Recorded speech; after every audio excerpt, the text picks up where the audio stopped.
Bismillahirrahmanirrahim.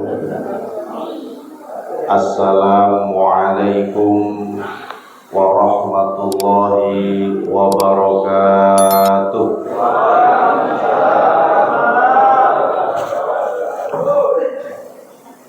Alhamdulillahirabbil alamin. Nahmaduhu wa nasta'inuhu wa nastaghfiruh. Wa na'udzu billahi min syururi anfusina wa min sayyiati a'malina may yahdihillahu fala mudilla lahu wa may yudlil fala hadiya lahu. Asyhadu an la ilaha illallah wa asyhadu anna Muhammadan abduhu wa rasuluh la nabiyya ba'dah wa la rasula ba'dah, amma ba'd.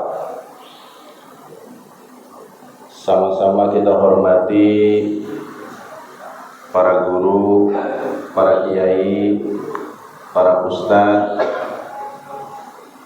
sesepuh bini sepuh, tokoh masyarakat, perumahan Bumi Anggrek Blok TU, betul ya Pak? Kabupaten atau kota ya?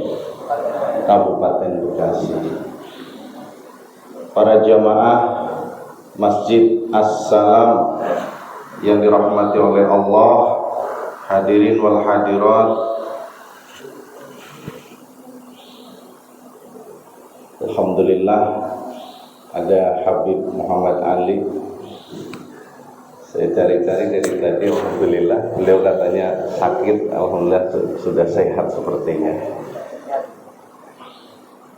Ibu bapak yang dirahmati oleh Allah Subhanahu wa taala, puji syukur kita panjatkan kehadirat Allah. Alhamdulillah, pada kesempatan hari yang sangat baik ini, tanggal 25 Mei tahun 2025, kita semuanya bisa bermuajahah, dipertemukan oleh Allah Subhanahu wa taala dalam rangka menunaikan ibadah sholat subuh berjamaah, dilanjutkan dengan kuliah subuh. Dan sepertinya ini adalah agenda rutin yang sudah disusun sedemikian rupa oleh DKM Masjid As-Salam. Salawat dan salam semoga tetap terlimpahkan kepada Nabi besar kita, Nabi Muhammad sallallahu alaihi wasallam. Beliau adalah rujukan kita, referensi kita di dalam menjalankan kehidupan ini. Mudah-mudahan semua tindak tanduk kita, tutur kata kita, sikap kita, perbuatan kita merujuk kepada baginda besar Nabi Muhammad sallallahu alaihi wasallam. Amin ya rabbal alamin. Meskipun tentu tidak mudah, karena beliau itu manusia biasa tetapi bukan manusia biasa. Ini beliau adalah baginda besar Nabi Muhammad sallallahu alaihi wasallam. Ibu bapak jamaah yang dirahmati oleh Allah Subhanahu wa taala. Alhamdulillah pagi hari ini insyaallah ini silaturahmi saya yang kedua kalau tidak salah. Dulu pernah pas Idul Adha beberapa tahun yang lalu. Alhamdulillah saya bisa silaturahmi kembali di Masjid As-Salam. Tentu tujuannya adalah pada kesempatan pagi hari ini kita sama-sama belajar dan mengingatkan diri kita, semoga saja terjadi peningkatan kualitas di dalam kehidupan kita. Ibu bapak yang dirahmati oleh Allah Subhanahu wa taala, beberapa waktu yang lalu saya diingatkan oleh pengurus As-Salam tentang tematik kuliah subuh pagi hari ini. Dan Pak Ustadz Ridwan menyampaikan alhamdulillah ada screen atau layar yang disediakan oleh pengurus masjid. Ini luar biasa, Pak. Sehingga tadi saya sampaikan ini kalau ke depan ada kajian tematiknya tentang faraid atau waris enak gitu. Menyampaikannya tentu lebih gamblang, lebih jelas. Izin saya Muhammad Samsul Khairi pada kesempatan yang baik hari ini akan mengambil satu tematik tentang bersyukur di dalam hati dan bermanfaat di dalam aksi. Ibu bapak yang dirahmati oleh Allah,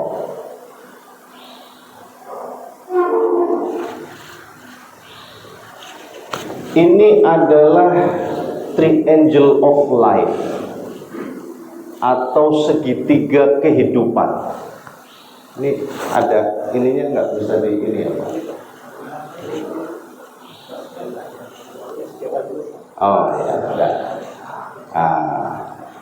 Manusia hidup itu Pak, menurut ahli katanya terdiri dari 3 unsur ini. Makan itu berarti sekaligus minum ya Pak. Nggak mungkin makan nggak minum. Makan. Yang kedua adalah bergerak atau move. Yang ketiga adalah tumbuh. Kalau tumbuh itu ke atas atau ke samping Pak? Kalau tumbuh ke atas berarti tinggi Pak. Tapi kalau tumbuhnya ke samping berarti gemuk ya Pak. Tapi sekarang Pak, gedung itu tumbuhnya ke atas Pak. Sekolahan-sekolahan tumbuhnya ke atas. Bahkan ada lapangan itu di lantai paling atas. Ya. Ini menurut para ahli Pak,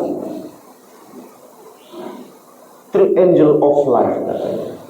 Katanya dalam hidup ini tidak lepas dari 3 unsur ini: makan, bergerak, dan tumbuh. Akan tetapi sebetulnya bukan sekedar ini, bukan sekedar manusia itu hidup untuk makan atau bergerak atau tumbuh saja. Nah, ada konsep kehidupan kita itu di dalam menuju sebuah cita-cita pasti. Saya tanya, ibu bapak punya cita-cita enggak? Banyak, alhamdulillah. Bu, ngantuk Bu? Bu punya cita-cita enggak Bu? Punya cita-cita. Hampir semua manusia punya cita-cita. Pertanyaannya adalah ketika kita ingin menggapai cita-cita kita itu, ternyata ada 2 hal atau 2 sisi yang selalu membersamai. Makanya ini ada 2 sisi ke atas. Di dalam rangka kita menuju cita-cita ini ada 2 sisi yang selalu membersamai. Apa itu? Yang pertama, sukacita. Ya. Di dalam meraih cita-cita ini pasti ada sukacitanya Pak. Ada semangatnya, ada senangnya ya Pak.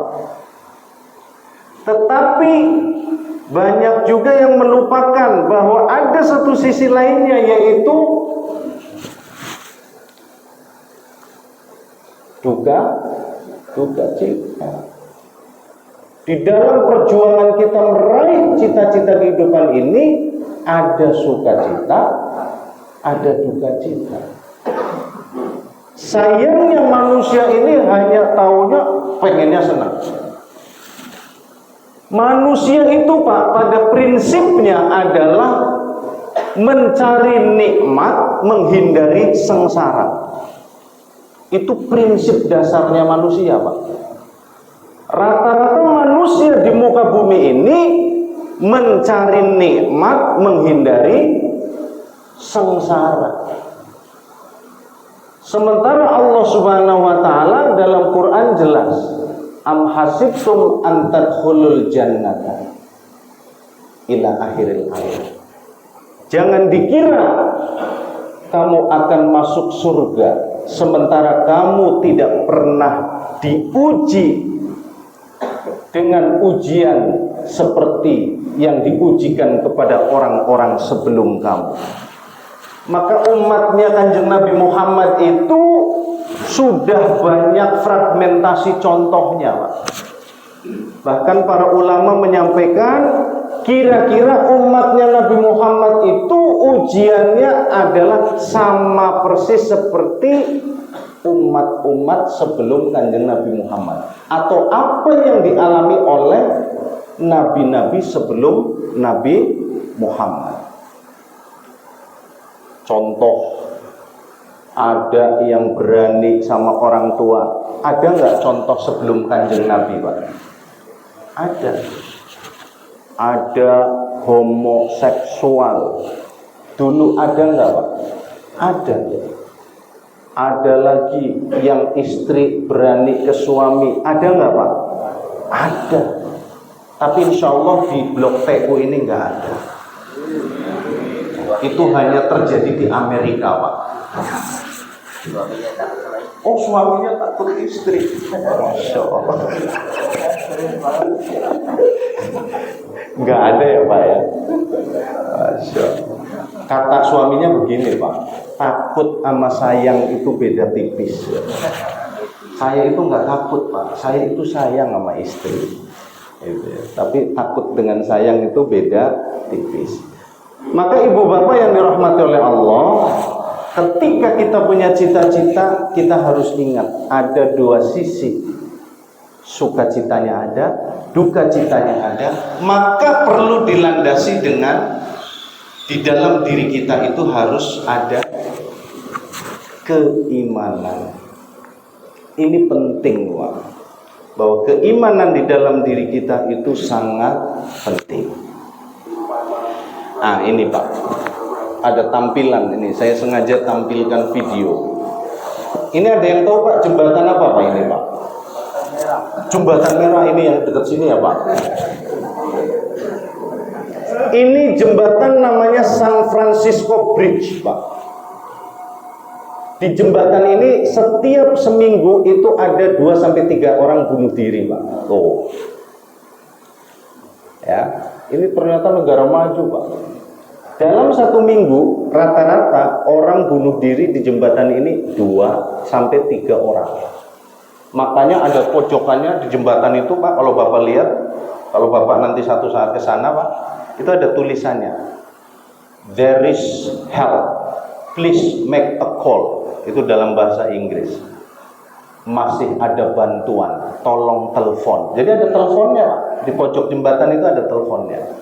Jadi kira-kira pemerintah tuh gini, kalau kamu mau bunuh diri, telepon dulu. Siapa tahu berubah pikiran. Gitu. Jadi ada teleponnya, Pak. Disediakan oleh pemerintah, bebas pulsa, Pak. Ada tulisannya, there is help, please make a call. Masih ada pertolongan, tolong telepon. Kira-kira begitu. Artinya apa, Pak? Apakah di sana orang yang bunuh diri itu orang miskin? Orang kaya, Pak. Apakah mereka tidak punya pasangan? Punya, Pak. Tetapi kenapa mereka mengakhiri kehidupannya dengan semudah itu? Karena di dalam diri mereka tidak ada keimanan. Seolah-olah ketika bertemu dengan sesuatu, gelap dunia. Tidak ada lagi jalan keluar, tidak ada lagi solusi. Nah, maka ini adalah cuplikan pendek yang mudah-mudahan menyadarkan kita bahwa ternyata yang membuat seseorang itu bahagia itu bukan sekedar materi, bukan sekedar harta. Ini yang perlu kita pahami bersama. Kita masuk kepada bab syukur. Nah, syukur menurut Ibnul Qayyim, as-sana'u 'alan ni'ami wa mahabbatuhu wal 'amalu bi ta'atihi. Syukur itu apa, Pak? Syukur adalah memuji atas nikmat dan mencintai nikmat tersebut serta memanfaatkan nikmat untuk ketaatan. Ulama menyimpulkan bahwa syukur itu bisa dikelompokkan menjadi syukur zahiran wa batinan. Ada zahir, ada batin. Nikmat yang diberikan oleh Allah itu ada nikmat-nikmat yang bersifat zahir atau jasmania. Contohnya apa Pak? Makanan, minuman, pakaian, rumah, mobil, apalagi Pak? Uang ya Pak? Apa? Cuan. Cuan katanya. Ya. Cuan ya. Cuan itu bahasa mana ya Pak? Ya. Itu ya. Dohir atau nikmat-nikmat yang sifatnya jasmani. Tetapi ada juga nikmat ruhaniyah atau batiniyah. Apa contohnya nikmat rohaniyah atau nikmat batiniyah itu? Contohnya adalah nikmat Islam atau nikmat iman. Ini yang sering kita lupakan, bahwa iman yang ada di dalam diri kita itu pada hakikatnya adalah nikmat dari Allah Subhanahu wa ta'ala. Menurut Ibnul Qayyim bahwa yang dinamakan syukur itu as-sana'u 'alan ni'am, memuji atas nikmat dan mencintai nikmat tersebut serta memanfaatkan nikmat untuk ketaatan. Maka bisa kita kelompokkan rukunnya.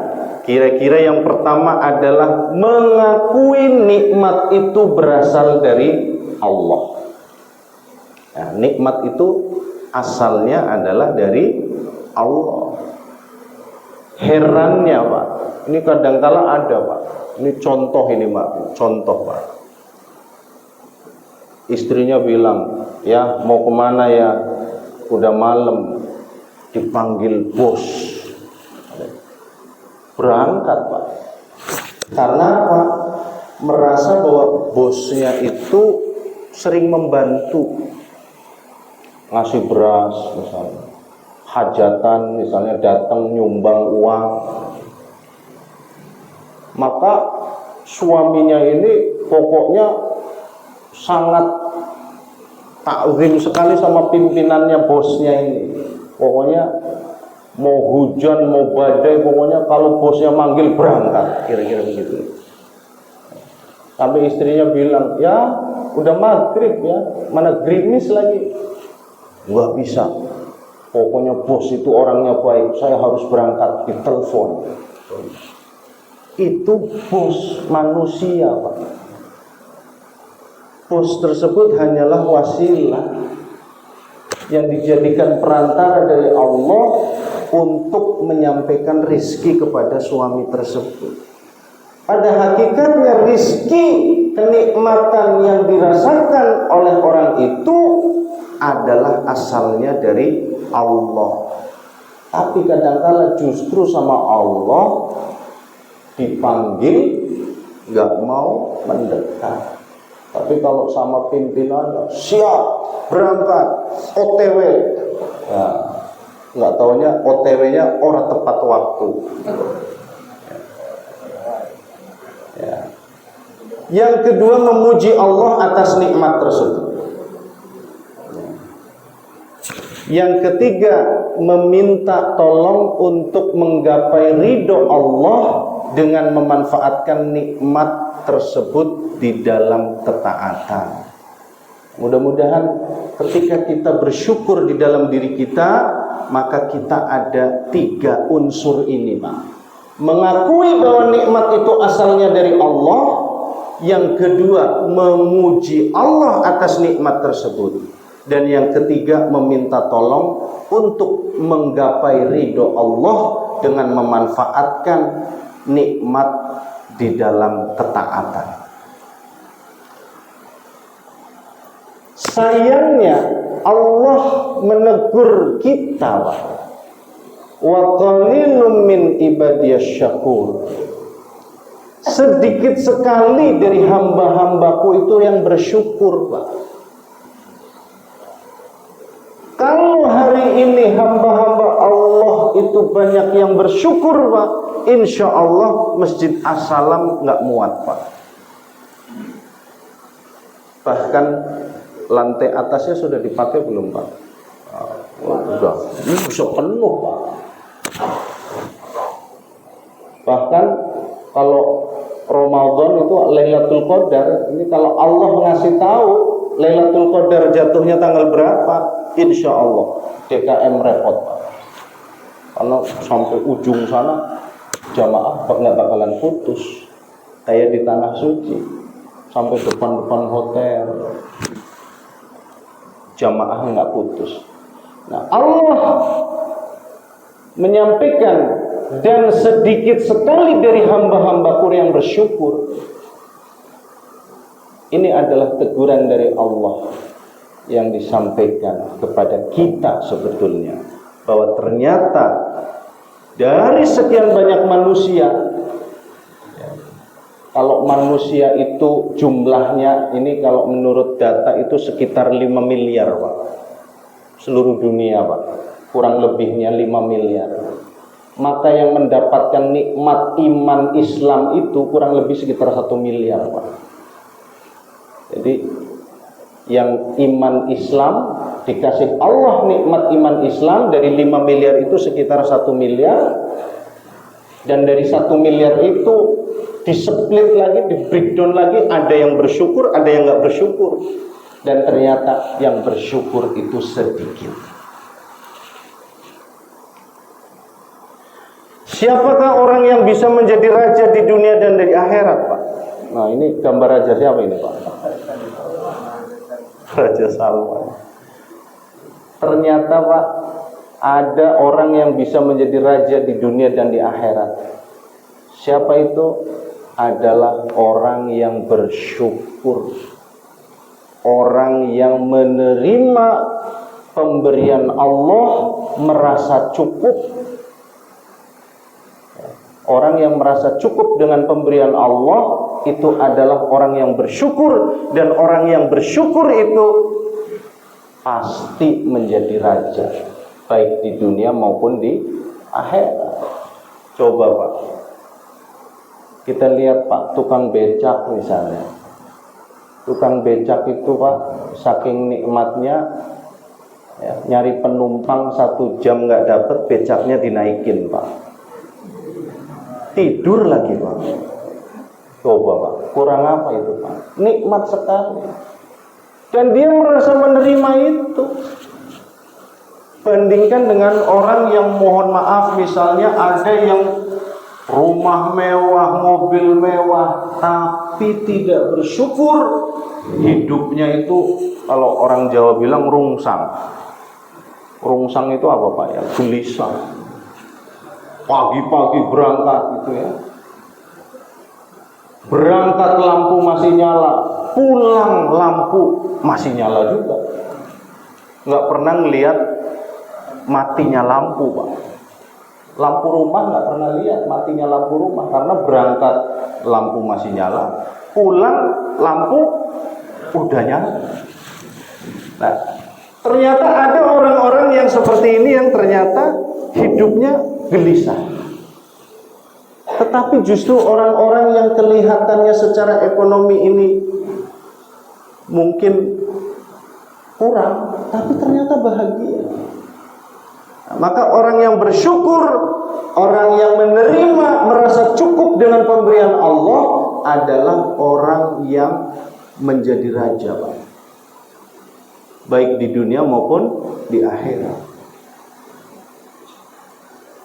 Hadis riwayat Muslim, lihatlah orang yang berada di bawahmu, jangan melihat orang yang berada di atasmu. Unzur ila man asfala minkum wa la tanzur ila man fawqakum. Lihat orang yang ada di bawahmu di dalam hal dunia, Pak. Jadi ketika kita punya rezeki, jangan melihat orang yang di atas kita. Kalau melihat orang yang di atas kita, Pak, stres, Pak. Tetapi sebaliknya ulama menyampaikan di dalam perkara-perkara ibadah, lihat orang yang di atasmu. Ya. Jadi, ketika melihat perkara-perkara ibadah, kita bisa melihat orang yang berada di atas kita. Tujuannya adalah untuk memotivasi. Nah, ini ada gambaran sedikit, Pak. Punya motor jelek gitu ya. Ada motor lewat yang bagus. Waduh, motornya bagus ya. Coba kalau saya pakai motor begitu, pasti nggak mogok. Begitu dia motornya jalan, ternyata ada orang sepeda, dia juga mengeluh. Coba saya punya motor, saya nggak naik sepeda. Nah, ternyata yang punya sepeda ketemu sama orang yang jalan kaki. Coba aku punya sepeda, aku nggak jalan kaki begini, capek pegel. Nah, ternyata orang yang jalan kaki, ada juga orang yang sudah tidak punya motor, tidak punya sepeda, tidak bisa jalan dengan normal. Hidup yang kita keluhkan ini adalah kadangkala karena disebabkan kita melihat orang yang ada di atas kita, tetapi kita tidak pernah melihat orang yang berada di bawah kita. Ibu bapak yang dirahmati oleh Allah Subhanahu wa taala, maka mudah-mudahan ada syukur di dalam diri kita. Hadirin yang dirahmati oleh Allah, di dalam surat An-Nahl Allah Subhanahu wa taala berfirman, "Man 'amila sholihan min dzakarin aw unsa wa huwa mu'minun falnuhyiyannahu hayatan thayyibah." Barang siapa yang mengerjakan amal soleh, baik laki-laki maupun perempuan dalam keadaan beriman, maka sesungguhnya akan kami berikan kepadanya kehidupan yang baik. Sesuai dengan tematik kajian kita bahwa ketika kita punya rasa syukur, ibu bapak yang dirahmati oleh Allah, maka selanjutnya kita sebagai manusia itu juga punya kewajiban untuk melakukan amal soleh. Firman Allah, barang siapa yang mengerjakan amal soleh, baik laki-laki maupun perempuan dalam keadaan beriman, maka sesungguhnya akan kami berikan kepadanya kehidupan yang baik. Banyak redaksi hadis yang menyampaikan dua sorotan utama di sini, Pak. Yang pertama adalah amal soleh, yang kedua adalah iman. Banyak hadis yang menyoroti tentang dua pokok ini. Maka ini bisa kita jadikan sebagai kata kunci untuk kehidupan kita, Pak. Kalau kehidupan kita pengen baik, kunci pertamanya iman harus ada di dalam diri kita. Yang kedua adalah amal soleh. Man soma ramadhanan imanan wahtisaban, ya. Atau ada lagi redaksi yang lain, man qoma ramadhanan imanan wahtisaban, dan seterusnya. Nah, jadi ada dua kata kunci, Pak. Pertama adalah iman, yang kedua adalah amal soleh. Nah, ini saya cuplik dari salah satu kitab yang dikarang oleh ulama Indonesia. Beliau punya julukan Sayyidul Ulama Al-Hijaz. Beliau adalah Syekh Nawawi Al-Bantani. Ini dalam salah satu kitabnya.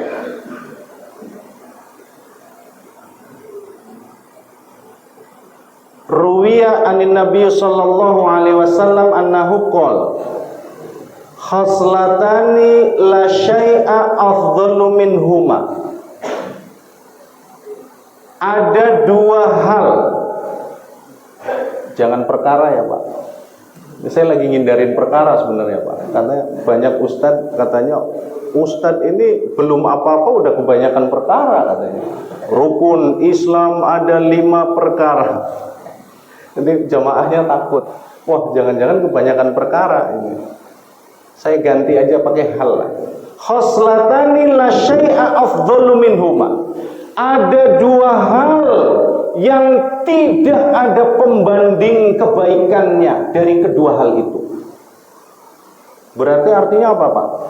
Super banget ini 2 hal ini. Ya Pak? Ya, la syai'a afdalu minhuma. Apa itu 2 hal itu? Al-imanu billah wan naf'u lil muslimin. Yang pertama adalah iman kepada Allah dan bermanfaat untuk muslimin yang lain. Ini kata Kanjeng Nabi, dawuhnya Kanjeng Nabi Muhammad sallallahu alaihi wasallam, khoslatani la syai'a afdalu minhuma. Ada 2 hal di mana tidak ada satupun yang mampu menandingi 2 hal ini kebaikannya. Jadi di antara sekian banyak kebaikan, ini kira-kira adalah kebaikan yang super. Yang pertama adalah percaya terhadap Allah Subhanahu wa taala. Maka kita perlu syukuri Pak, kalau di dalam diri kita ada nikmat iman. Yang kedua, wan naf'ul lil muslimin, bermanfaat untuk muslimin yang lain. Bil makul au bil jahi au bil mali au bil badani. Lanjutan keterangannya, bagaimana cara kita bermanfaat untuk orang lain? Bisa dengan ucapan kita. Kalau misalnya yang kita mampu memberikan manfaat untuk orang lain itu dengan ucapan, maka dengan ucapan. Contohnya siapa? Para ustadz mungkin. Kalau di sekolahan guru barangkali. Kalau di masyarakat, tokoh masyarakat bisa memberikan himbauan, masukan. Maka bil maqal, dengan ucapannya. Kalau memang kita bisa memberikan manfaat untuk orang lain dengan ucapan kita, nggak apa-apa dengan ucapan. Au bil jahi, atau dengan kedudukan yang kita miliki, Pak. Wah, ini lagi viral Pak di YouTube, Pak. Ada pimpinan daerah lagi rame-rame. Nah, ya kemana-mana disorot. Berusaha untuk memberikan manfaat melalui kedudukannya. Kalau misalnya di level kita, Pak Lurah barangkali bisa memanfaatkan kedudukannya untuk memberikan manfaat untuk orang lain. Pak Camat, Bupati, Kepala Dinas, Menteri. Kalau kita punya kedudukan, kita bisa memberi manfaat dengan kedudukan kita. Berikan Pak manfaat kepada orang lain melalui kedudukan kita. Au bil mali, atau dengan harta kita. Ucapan nggak bisa, pangkat atau kedudukan nggak punya, tapi rekeningnya 10 digit lebih Pak, misalnya. Berarti punya harta. Maka kita berikan manfaat melalui harta. Au bil badani, atau dengan badan kita. Contoh sederhana, misalnya masjid pada saat pembangunan, Kalau kita nggak mampu misalnya dengan harta, kita bisa dengan ucapan kita melalui doa barangkali, atau melalui kedudukan kita. Dah, bismillah Ustaz, nanti ini ada anggaran tapi harus ada proposalnya misalnya. Atau misalnya tidak mampu dengan ucapan, tidak mampu dengan harta, tidak mampu dengan kedudukan, bahkan dengan badan. Oh, ketua DKM, saya mampunya dengan badan, insya Allah saya siap nanti. Kalau misalnya pembangunan saya bantu-bantu misalnya, ngangkatin adukan atau ngaduk misalnya, atau mlester saya bisa. Nah itu dengan badan. Maka insya Allah itu juga memberikan manfaat untuk orang lain. Qala Rasulullah sallallahu alaihi wasallam, man asbaha la yanwi dzulma ala ahadin ghufira lahu ma jana. Barang siapa yang bangun subuh, ini kata Kanjeng Nabi lanjutannya. Barang siapa yang bangun subuh di pagi hari dan dia tidak ada niat di hatinya untuk melakukan zalim kepada orang lain, maka dosa-dosanya diampuni. Wa man asbaha yanwi nusratal madlum wa qada'i hajatil muslim kanat lahu ka ajri hajjatin mabruratin. Barang siapa yang bangun pagi kemudian punya niat di hatinya untuk membantu orang yang kesulitan atau memenuhi hajat muslim yang lain, maka dia mendapatkan pahala seperti melaksanakan haji mabrur. Bukan hanya haji tapi mabrur juga. Jadi ini dawuh Kanjeng Nabi Muhammad SAW. Ternyata baru bangun saja Pak, kita bangun pagi nggak punya niat untuk zalim kepada orang lain, dosa-dosa diampuni.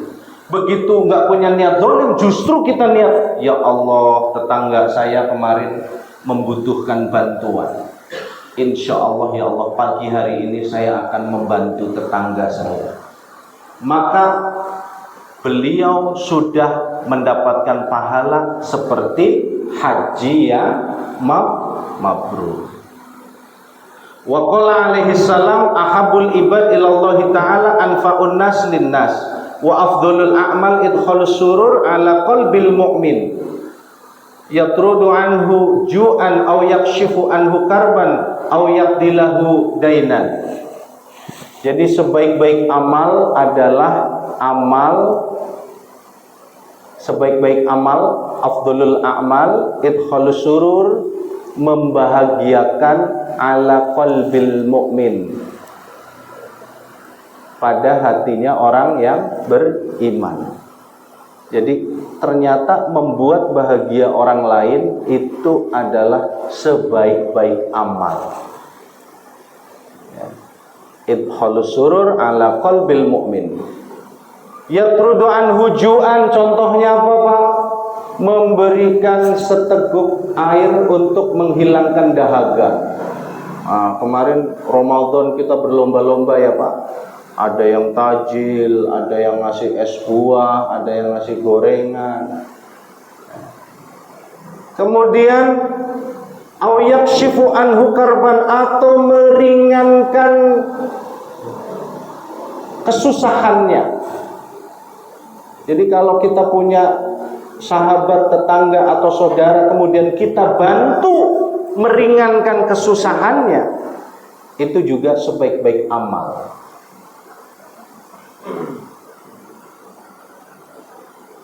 Au yaqdi lahu dainan, atau mungkin melunasi hutangnya. Wa khoslatani la syai'a ahbas ay anjas. Kebalikannya yang tadi Pak. Kalau yang tadi dua hal yang tidak ada yang mampu menandingi kebaikannya dari dua hal ini. Nah ini kebalikannya. Jadi ada dua hal yang keburukannya tidak bisa menandingi keburukan ini. Asyirku billah, yaitu syirik kepada Allah, wa dzurru lil muslimin, ya, atau berbuat kejahatan kepada sesama muslim. Sekarang itu kadang-kala membingungkan, Pak. Muslim sama muslim tengkar, ya kan? Ada yang sampai bahkan korban nyawa gitu. Padahal jelas bahwa kalau kita merujuk kepada apa yang disabdakan oleh Nabi kita Nabi Muhammad SAW, ternyata seharusnya kita itu bisa memberikan manfaat untuk orang lain. Jadi ternyata syirik kepada Allah dan melakukan tindakan keburukan untuk muslim yang lain, ini adalah seburuk-buruknya amal atau sesuatu yang buruk, dan tidak ada yang melebihi dua keburukan ini. Maka mudah-mudahan kita pilih yang atas tadi, Pak. Yang pertama, kita punya iman.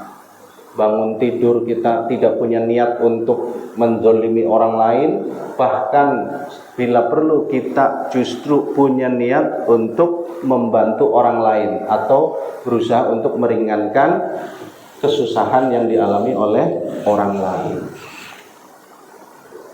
Ibu bapak yang dirahmati oleh Allah Subhanahu wa taala. Nah, ini ada cuplikan film pendek lagi, Pak. Terakhir ini, Pak. Ini film sederhana, Pak. Tuh. Nggak ada gambar orangnya, Pak. Tapi maknanya apa, Pak?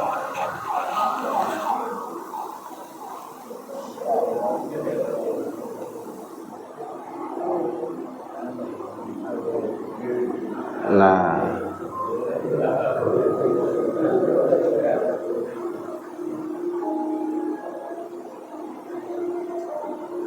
justru orang buta, Pak, ya, yang menyingkirkan batu itu, Pak. Siapa saja yang mengangkat sebuah batu dari jalan akan dicatat untuknya satu kebaikan. Ini hadis Nabi. Maka ibu bapak yang dirahmati oleh Allah, mudah-mudahan di dalam diri kita mulai sekarang kita bersyukur kepada Allah. Barang siapa yang bersyukur kepada Allah, insya Allah dia akan menjadi raja, ya, karena dia merasa cukup dengan pemberian Allah.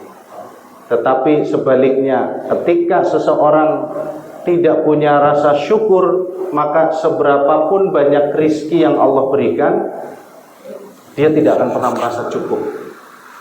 Maka ada pepatah sederhana sebagai penutup kajian kuliah subuh kita pagi hari ini, bahwa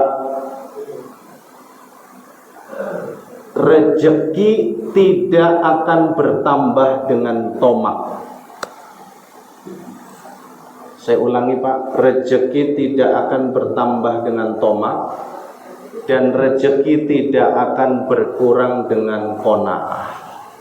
Maka insya Allah ketika kita merasa cukup, hidup kita tenang, kita menjadi pribadi yang bersyukur, dan sebagaimana yang disampaikan bahwa syukur ini adalah kewajiban kita semuanya. Clear bahwa syukur itu adalah kewajiban buat kita. Maka mulai hari ini ibu bapak yang dirahmati oleh Allah, mudah-mudahan ada rasa syukur di dalam diri kita. Karena pada hakikatnya semua yang terjadi di sekeliling kita adalah kehendak dan perbuatan dari Allah Subhanahu wa taala. Maka apapun yang ada di sekeliling kita, maka itu adalah kehendak Allah Subhanahu wa taala. Demikian yang bisa disampaikan, semoga bermanfaat dan cukup Ustaz ya. Mudah-mudahan kita bisa bersilaturahmi di kesempatan yang lebih baik dari hari ini. Syukron, hatur nuhun, matur nuwun, terima kasih. Allahul muwaffiq ila aqwamit thoriq. Assalamualaikum warahmatullahi wabarakatuh. Waalaikumsalam.